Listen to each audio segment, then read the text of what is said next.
Hello guys. I want to talk about this little phrase I've just played. But before that, I want to say thank you for watching this video. That it's already a big help for me because it generates views. And if you like this short lesson, I invite you to hit the button like and follow the channel. I post one video each Saturday in this channel, and on my other YouTube channel I post 6 transcriptions each month. So if you like all this material, I invite you to explore my 2 YouTube channels, and please consider joining my Patreon site. I will leave the link in the video description. Okay, now let's start with this short lesson. This phrase is an Angelo Debarre phrase that I've taken from his improvisation on Blues and Mineur, the Django Reinhardt composition, and this recording is in his awesome album called Gypsy Guitars from, I think, 1989, but I'm not sure. Okay, let's analyze this short phrase. Let's see it slowly, right? So it's a really simple phrase, but widely used, especially if you like Angelo Debarre's style. This is very useful because he plays this a lot, but phrases like this in using this position, this dominant position, is used by all these awesome gypsy jazz guitarists like Angelo, Stokler Rosenberg, Jimmy Rosenberg, Romanet, who else? Chavolo, obviously Django, right? So this phrase is, we are playing a phrase in dominant and tonic chord, right? Angelo plays this phrase right in the last bar of a blues, which is the dominant chord, to start again the blues, right? So it's a G minor blues, D7 to G minor, start again. And he plays this phrase, all 8 note triplets. That it's a rhythmic figure widely used in gypsy jazz. So he plays flat 9, right, tonic, and major 7, but it's not the major 7th. It's approach note to the D, to go back to the D, right? So he plays this. This is a resource, a very common resource in jazz. Approach note from above, from the scale, because in this scale we have the E flat. Approach note from below, and then goes back to the tonic. So, but in a descending manner, he doesn't play this. He plays, right? Then we have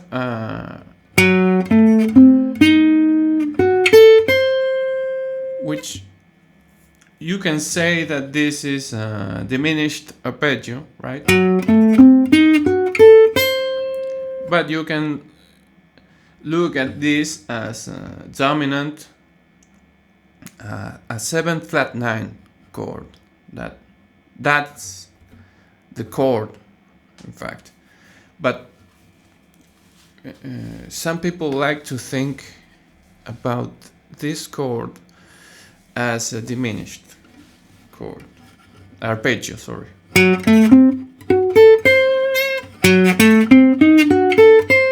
Okay, so we have this.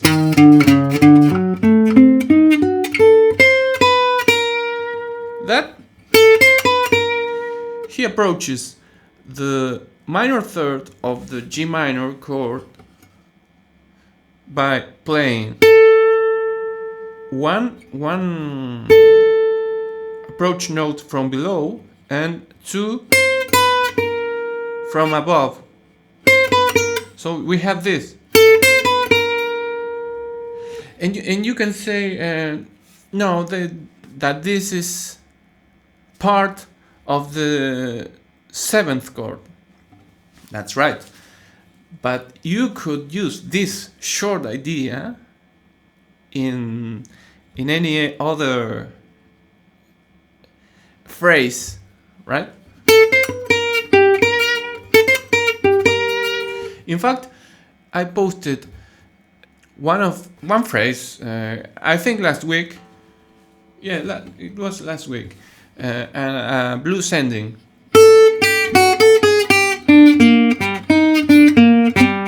Right? It was G minor 2, and he plays.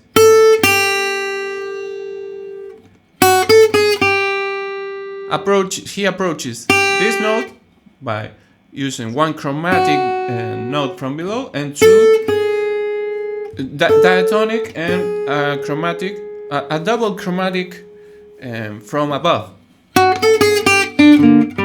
Right? It's the same here, but to approach the minor third of the G minor chord. He plays this. So, if we play all this together, we have this slowly, right?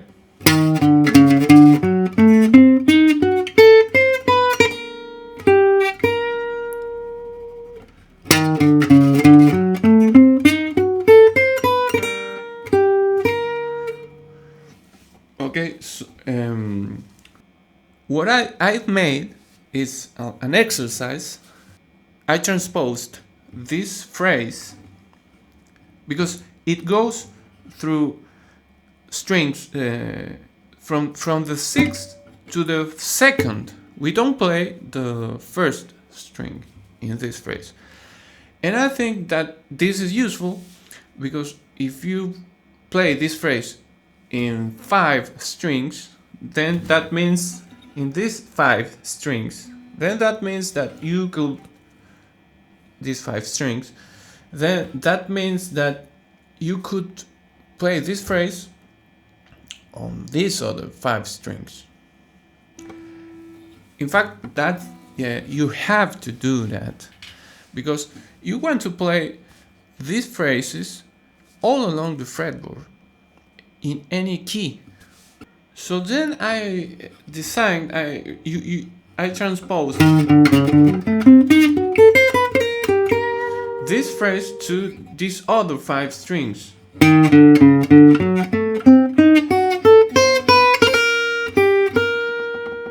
Right?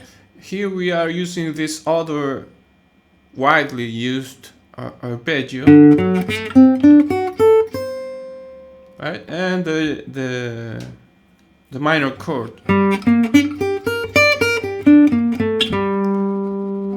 Right? And playing the same notes. I did this because you have to practice this exercise through the 12 minor keys. That's why that's what you saw in at the beginning of the video. This exercise, and with a slight change at the ending, right?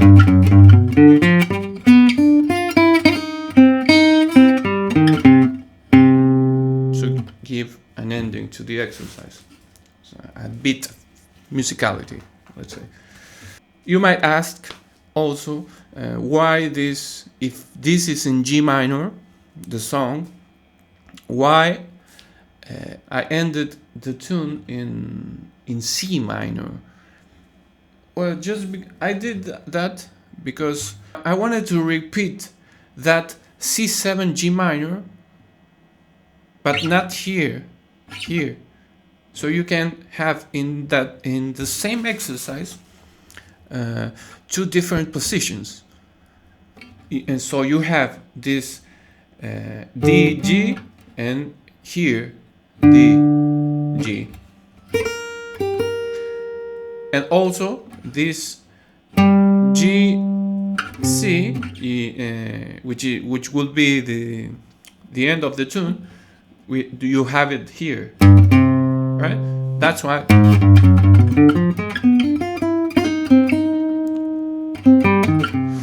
And we end the song right there.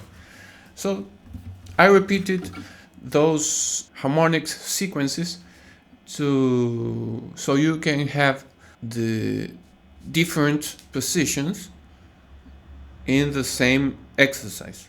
I play this at 177 BPM, which is the tempo that Angelo uses on the tune, but I practiced this at a very different speed. I think I started at, I don't know, 120, let's say. I don't know. For this, I use Guitar Pro, which is an amazing tool to practice phrases like this, difficult phrases. I think I'm going to leave here how I practiced. I have to record the Guitar Pro software, and I'll show you how I practiced. You can't set a loop in Guitar Pro, but for example, you can say to the software that you are going to play from the tune is 177 BPM, right? So you can set it at 60% of that speed, and that you want that the software plays 3 times the phrase, and then that automatically changes the speed, and I set it at 1 BPM or 2 BPM. You might say 1 BPM it's too little. No, it's a lot. When you play difficult phrases, 1 BPM, it's a lot. It's a lot. So you can't set it 5 BPM. No, that's a lot. That's a lot. Yeah. You won't be able to play if the phrase goes from 5 to 5, and you will get frustrated thinking that you can play that phrase. No, you can play it, but you have to set it 1% at a time. Well, let me show you that. Let me put it that right up here.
Okay.